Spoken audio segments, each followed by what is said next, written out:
That button starts it. So how long have you had it for? Don't know. Welcome to the, I don't know what it is. Oh yeah, Reloved guitars, where we take old Squiers, mainly Squiers, black Squiers, and do something with them and make them a bit better than they were. I'm Sam and this is Thomas. And Thomas has been forced to come into the cold shed today and do this. So we've got here a Squier Bullet Strat, and of course you'll notice first thing about it is it's in two pieces. It didn't come like that. It came ready set up, but it came with a banana-shaped neck, and this was really bent. So I mean, really bent. And one of the reasons it probably was bent, is that somebody has. You can tell by the little ridge here that somebody has been messing about. I don't know if you can see. I squashed it down a bit, but somebody had been really whacking that with a Allen key, and I think somebody who didn't know which way to turn it had cranked it quite a bit and turned it into a kind of banana, and then left it and played it. And on top of that, they strung it in a way that they'd put a G string, an unwound G string, in the place of the E, and then cranked that up to the E pitch, and that must be an incredible sort of tension to get that E out of it. So I've taken this apart. I've had a look at everything, and the first thing I've done is, with a bit of trepidation, I cranked the Allen key, this one, back. And actually what we've got, I don't know if you can see here, but we've got a pretty straight neck, which is really good, because I thought it might be broken at some point, that wouldn't better do that. So good news is we've got a straight neck.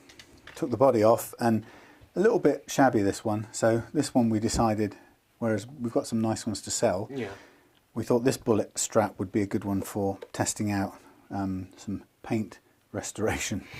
And at the moment I've got a bit of jet black cellulose paint, and I've got, which is kind of lucky that we're only doing black guitars, and I've got some gloss nitrocellulose stuff in a pot, which I've never used. I've only used the spray before.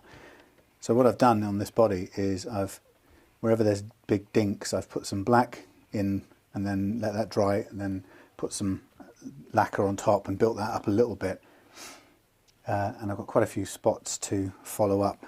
And my technique has been to put the lacquer in until it goes pretty hard, and then use a very, very sharp, careful flat blade, and just either the edge of the blade, you can go over the top of the existing stuff.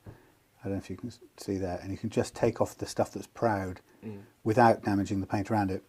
But even if you do a tiny bit of scratching, that's okay, because you're going to have to sand all that down anyway, including the stuff around it. So that's my job on this.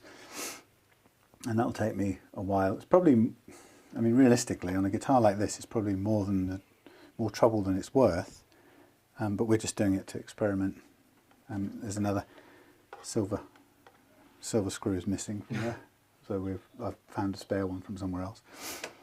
So there are a number of things about this. When I got it, it was just horrible. But this, providing we do the neck bit right and put it back together, I think this will sound pretty nice. Yeah. So I'm going to put this off to one side for a minute. Throws it in the bin. This is where I haven't got anywhere smart or safe to put it. Thomas, where do you think I should put it? Actually, you know what I should do? Let's not mess about with this. Let's do this properly. Not like that. Not with that piece of string. Let's just hang it. Hang it. Yeah. Right. So it's not going to get kicked over. So what's nice about this shed is we've got everything we need to do things like melting the ends of your string. This is that came with the shed, by the way. Yeah, but this is. I'm going to put that there, burning away into mid-air, fresh air. But having a thing to do the ends of your string is such a nice thing. You just can't possibly know how pleasing it is to be able to do that. And that's it. Put it off to one side so I don't burn myself. So when my string has cooled off, I'm just going to string it through there, back and forwards, and dangle it somewhere out of the way, which is then going to get head-butted probably. Yep. Over there. Yeah. In fact, here. Well, what your mum is not using her corner of the shed, workshop, I mean. Slash shed. Slash work shed. Yes. Okay, so to today's job, Thomas, is to show you, get you into checking the frets, and then we're going to have to decide whether if there are any that need levelling, do we do it with the big rough fret levelling file, or do we do the delicate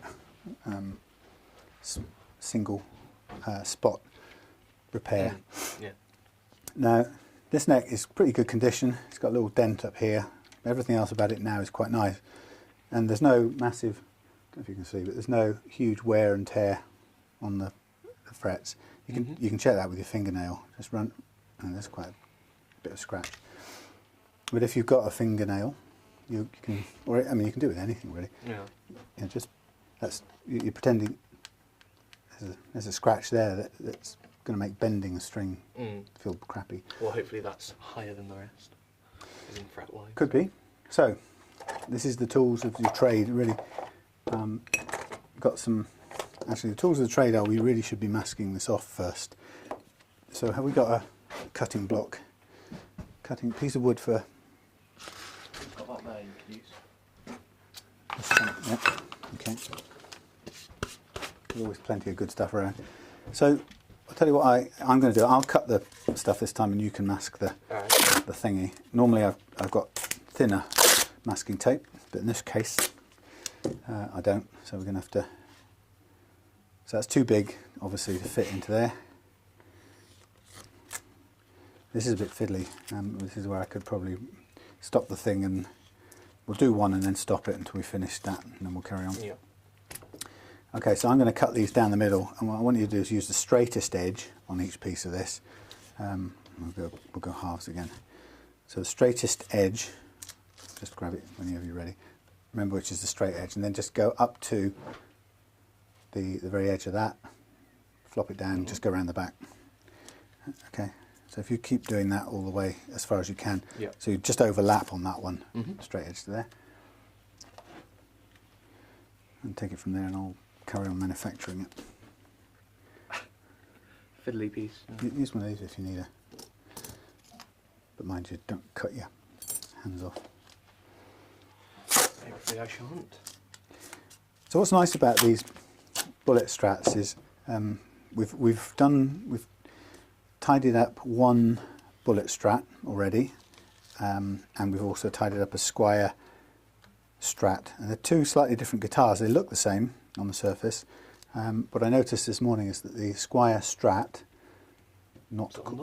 yeah, that's ready. The Squier Strat, not bullet strat, is a slightly thicker, heavier guitar. Probably a different wood, I don't know, I haven't looked at the specs or anything. And it feels a bit better quality. In fact, I've got it over here. Where's the bullet? I'll get this. Not really much point holding them up unless I compare them, but yeah, there's something about the Squier Strat which is thicker here in the thickness of the body compared to the bullet, and I prefer it. It's also got a more of an angle on the neck. The bullet Strat, which we're working on now, the neck tends to be a little bit smoother, shallower as it goes into the headstock, and the Squier, I think because it's all round a bit thicker, it tends to come off a bit further this way.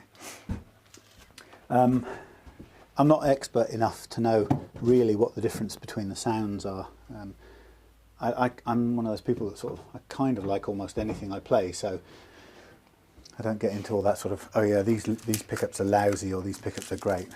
You know, if they go into an amp and make a sound, then I tend to like them.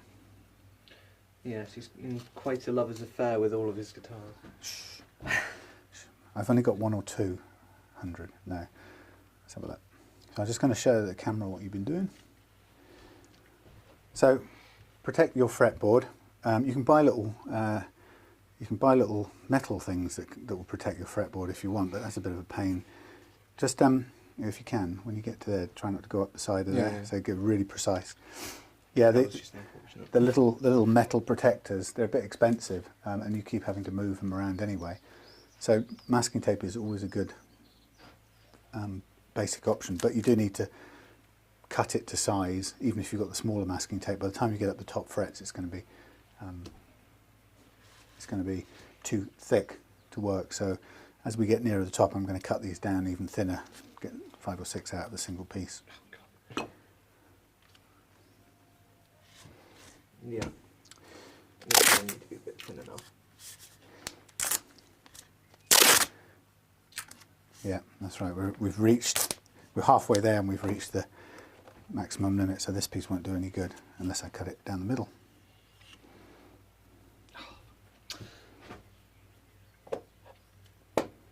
I think really you should have done it off the edge, but never mind. I'm trying. So the point of these guitars really is, yeah, we want to sell them, but it's really satisfying to take something that doesn't work very well and make it Work well. yeah, and sound and play well. I mean, that's the thing about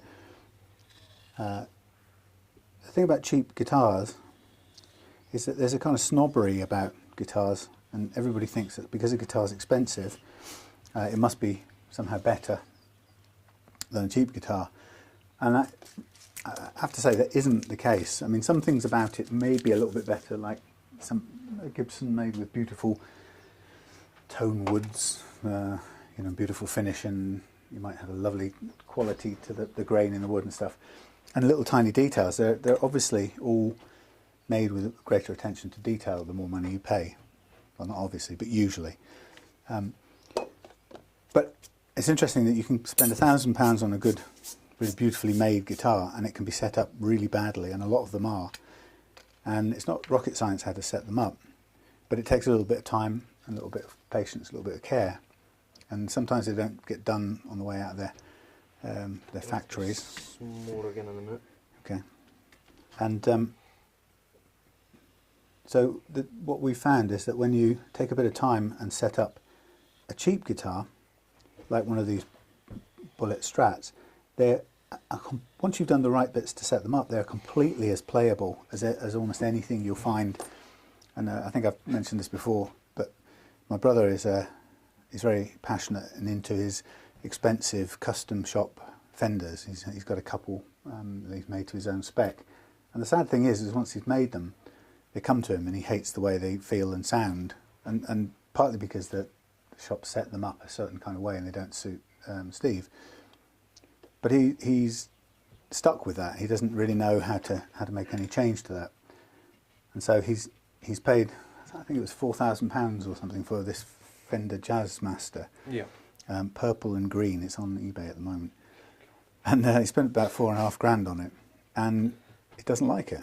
It just doesn't feel good to play, and therefore he doesn't play it and doesn't develop and doesn't want to keep it, and hence it's for sale.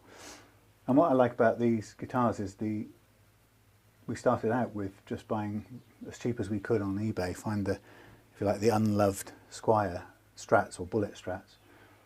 And the two that we've already got done so far feel great to play, and particularly one of them, the Squier one, rather than the Squier Bullet Strat. The Squier Strat was a complete nightmare, and it took me quite some time. Thomas is laughing because he knows how depressed I was with it. It was very horrible.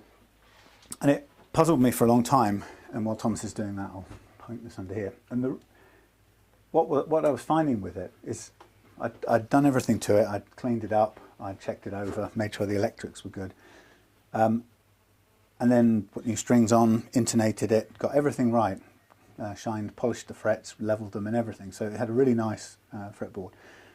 But then I tuned it up with a chromatic tuner, with his little electronic visual tuner, get all the strings perfectly in tune, and then just fret a big old open chord. What somebody called them cowboy chords. I had them referred to on a forum the other day. Sure. Grabbed a cowboy chord, and as soon as I grabbed it, the whole thing sounded vile. There was this, every note was slightly out of tune with every other note. And you're thinking, how can that be, since I've already just tuned this up perfectly on open strings, and I've set the intonation, which is the length of the string from nut up here to the bridge. And what I finally discovered, just as I was about to chuck it out and turn it into firewood, was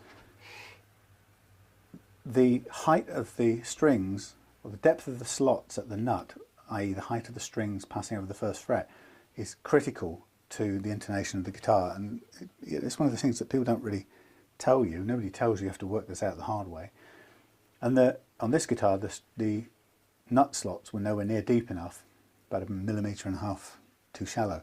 And as a result, when you tried to fret a string, you had to push it all the way down, about 1.5 millimetres down to the fingerboard, which was automatically pushing so hard on the strings that they were going sharp, and a different amount of sharpness on each one because the heights were slightly different. And so that would never play in tune. You could tune it up on open strings, but as soon as you started playing it, the intonation was shot because of the height over the strings over the nut. So what I learned in that, with this beautiful little Squier with its little stick-on serial number, what I learned with this one was that is probably the most substantial problem on most of these cheap guitars, because it comes out of the factory and nobody really worries about it too much. If the height's wrong, they just stuck the nut on anyway, twang the strings, tune it up on the machine and go, yeah, that's in tune. So that was the biggest learning on this guitar. And once I'd done that, and to be honest, I'm waiting for some proper nut filing rods to do this next time. And I did this one quite crudely with sandpaper and some old cut-off pieces of string. And it's not pretty, but it works. And once I'd put that right, this guitar is a joy to play. It really is. Its action is perfect and it's in tune, intonated sweetly all the way up. Now, you know, the person who had this before, a girl in North London somewhere, I can't remember, where did it go? Not a clue. Waltham Cross, I got this from. So this young girl in Waltham Cross who'd started out learning on this guitar would have never been able to play this and have the notes stay in tune when she was playing chords anywhere on this guitar neck. Can you imagine how that would put you off as a starter? You know, you just all you hear is this slightly muddy sound, and as a beginner to guitaring, you won't know what it is. You just know that it doesn't feel good and that you don't enjoy playing it, which is probably why we end up finding these guitars. Plenty of them around for us to buy. That's why we've got so many in college, because they are all terrible. Right. And they're just for little kids to come and play with. Nobody cares about setting them up right.